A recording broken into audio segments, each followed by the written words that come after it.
We are very happy with this government decision to bring down the GST rate from 12% down to 5%, which will provide affordable access to the consumers and to the patients and lower their healthcare costs.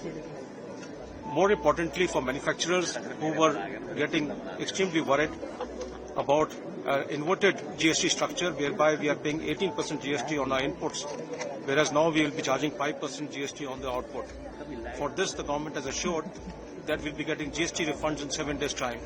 If this happens, it will be excellent because we can pass on the full benefit then to the consumers.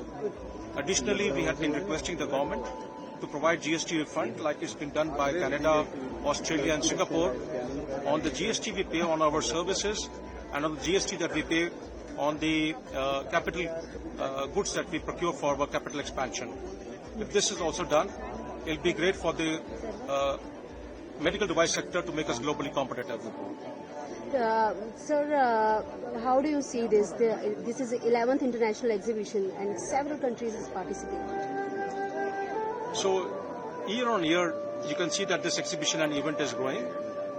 More importantly, post-COVID, India is seen as now a dependable supplier of medical devices, as many countries seek to diversify their global supply chains in medical devices.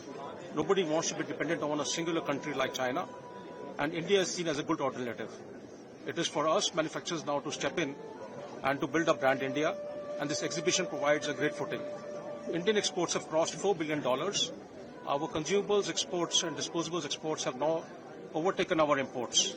Now, not only for consumables and disposables, even for high-tech equipment like cardiac implants, orthopedic implants, MRI machines, CT scan machines, linear accelerators, India is manufacturing and exporting these. 3,400 manufacturers in India have got a manufacturing license. Our exports have crossed $4 billion. This is a sunrise industry, and we can only look for better times going ahead. And platforms like this, whereby you can see buyer-sellers meet has been organized. Regulators from all over the world have come in over here. This provides an opportunity for us to expand our global footprint.